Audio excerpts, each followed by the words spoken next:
would make sense for me to record what happened after giving birth to now, if I can. So I thought I should do this today because today is World Prematurity Day, the 17th of November. And I got triggered. I actually got triggered by this. Yesterday, my lactation consultant that I used when I was in the hospital, she contacted me, told me the NICU that the babies were in wants to do a tribute wall, or not a tribute wall, but a wall of all the graduates from birth until now, where they are now. I gave her the pictures, and yeah, there was that. And then this morning I saw that their pediatrician was, anyway, I'm blabbing. So today is the 17th of November and it's World Prematurity Day. Yeah, my journey from the 23rd of Feb until May or end of April. It's raining, so I thought I should record because there's no electricity as well, so bear with me.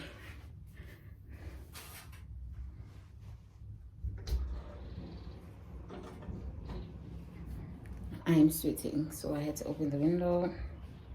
I need to put on some extra lights. Okay, it's better.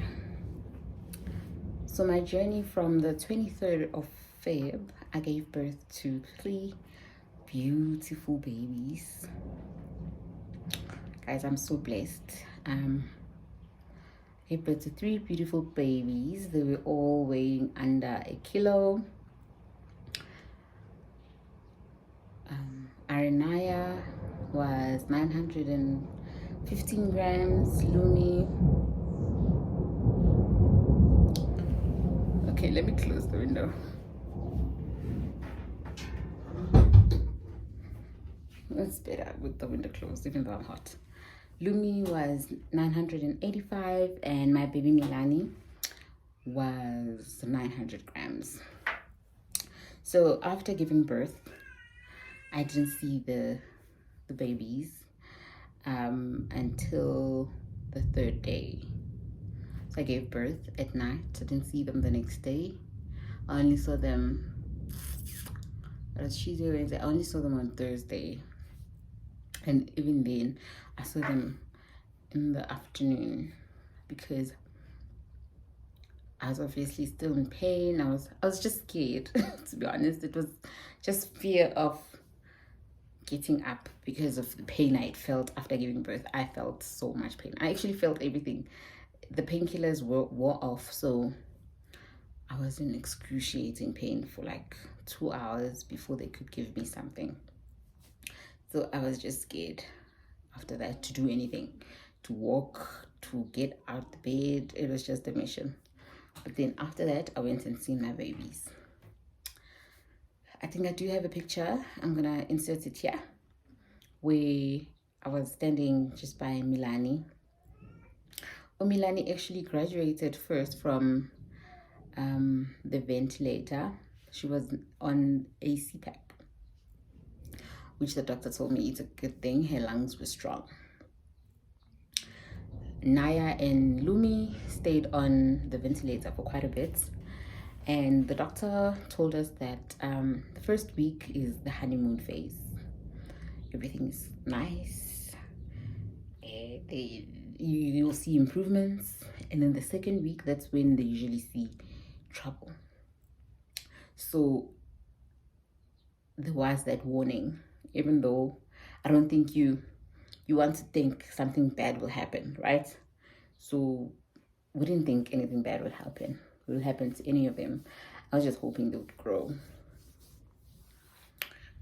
I get busy when I talk about about this. Okay, all right. So the week after they were born, we found out that Milani had NEC, which is called necrotizing interior something something. Basically, it means the intestines don't develop properly and you get holes in the intestines, which may cause bacteria to fill the abdomen. So she had that, and the doctor explained what it is, what's happening, and what we can do. So they told us she had to do surgery. We went for the first surgery. And then after 2 or 3 days, she had another hole in her intestines, and they had to close that hole. They did the second one, and she was now like critical, but they were monitoring her. So Milani then had, while all this was happening, she had edema, meaning water was being retained in her body. Like she was being filled with water all over her body. Like her face was becoming huge. Her body basically had water. Even when you touch me, it comes back. But when you touch her like this, or when you do this, there would be a dent. So now I remember every single time I went, I was just concerned about that. Like, what are we doing to make sure that this water comes out? And the doctor's like, let's focus on the main issue right now, which is very critical, which is her abdomen, which he was right. And obviously she was on so many medications, it wasn't going to be possible to treat everything at once. Guys, with Milani, I could talk the whole day. The doctor did everything that he could. We also did a third operation, which went well, because after that operation, which was within a period of 3 weeks, all these operations were within a period of 3 weeks. After that one, she was fine. Like, she didn't have any more holes in her intestine, but they had already removed a big chunk of her intestine, and she already had a stomach bag where she would pee in, or she had a stomach bag. Okay, after that, she stayed a week, where now the doctor was now focusing on getting the water down and her peeing and getting her electrolytes up, just getting her back to healthy child, And then I think a day before she passed on, the doctor then told me that her kidneys were not working. So she was no longer peeing, and they couldn't do dialysis on her because she was a preemie, and dialysis wouldn't have worked because she's just too tiny. And yeah, essentially she passed away from all those complications. While that was happening, I was also sick. Had to remove my gallbladder because I had gallstone attacks. It was just a lot. So it was hectic. During that time when Milani was still sick, I also was admitted into hospital, and I actually refused treatment at that time because I felt I had to focus everything on Milani. I actually told myself I would deal with the pain. I'll deal with the gallstone pain. It's okay. But I need to focus on Milani. And then the doctor just gave me some blood because I had low blood or iron deficiency, and then he let me go. I promised to come back once everything had settled, which is what I did after burying Milani. And then after that, life went on. Yeah, so basically I'm just summarizing what had happened, because if I were to tell you everything, this video will be very long. Reason why I'm doing this video today is because I wish I had somewhat of a warning, or I don't know how to say it, but I wish I had a community of women who've been through this that could walk with me the whole time while I was there. It's one thing to read up on the internet, and it's one thing to have someone that has been through the NEC journey with you, holding your hands, telling you, advocate for your child. Because sometimes the things that happen in the hospital, you won't agree with it, or you feel your child is ready for this, and they'll be telling you your child is not ready for this. And sometimes, yes, as the mother, you might not be a doctor, but you just have a feel for it. Like, your child is ready for a dummy. Your child is ready for, like, take him off the oxygen. Let's see what happens. Because there's certain things that you, as well as a parent, that you can see, maybe it's the faith that you have in your child, but advocating for your child, sometimes it does help you with regards to them leaving the hospital sooner.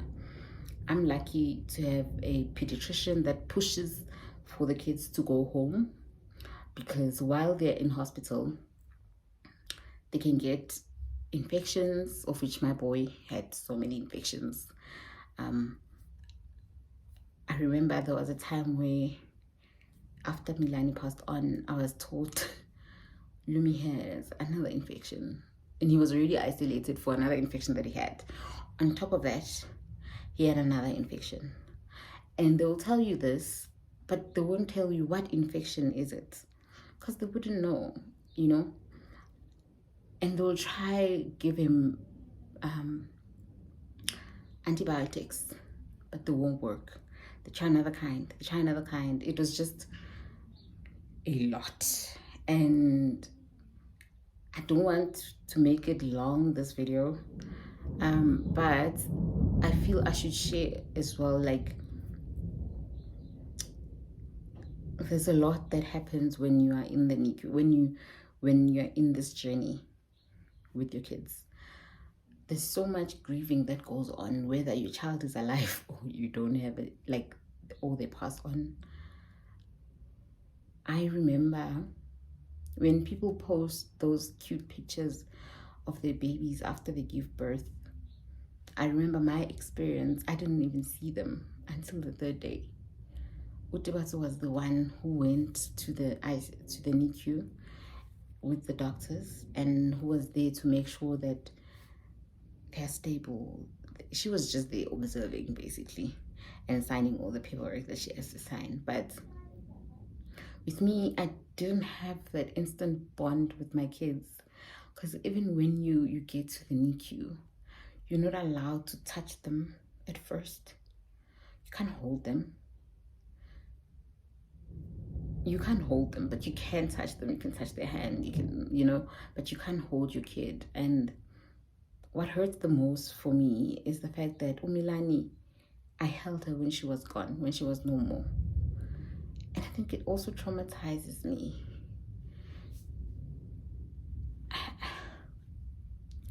This journey is just, when I went through, it's traumatizing on its own. And for me, not wanting to be emotional on this video, I think I will stop it here and say to all the mummies whose babies are in the NICU, stay strong. Build those friendships or those networks with the mummies there in the NICU, because what I found to help was that I knew people whose kids had already been there for like a month, while mine had only been there for a day or two. And for me, that helped me, because that lady gave me strength to hold on. I met a lady whose kid was in the NICU for 6 months, and who had the very same operation that my baby girl had. And her child had 6 operations within that 6 months. And that gave me hope, even though Umilani didn't survive, but it gave me hope. And that hope is something that I needed at the time. So today, I'm just saying, stay strong, mommy. If you do have a child in the NICU, it does end eventually, even though when you're at home, there are other challenges. that I'll talk about another day. But stay strong. And if you had twins and you lost one of them,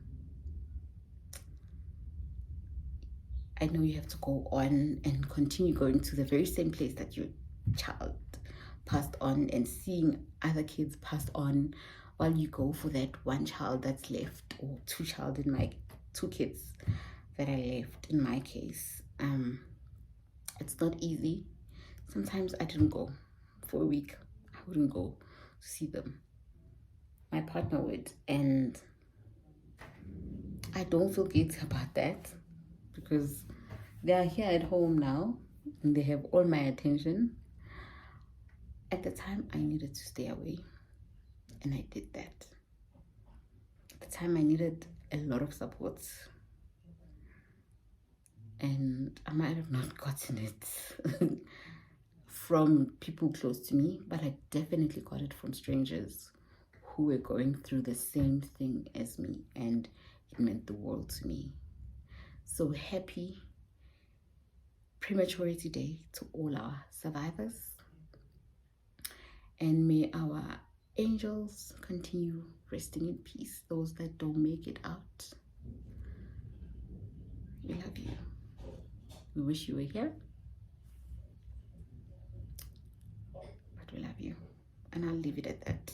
So guys, thank you for watching. I know I blab sometimes, I blab a lot, but yeah, that's all I wanted to say. Yeah, I'll end it here.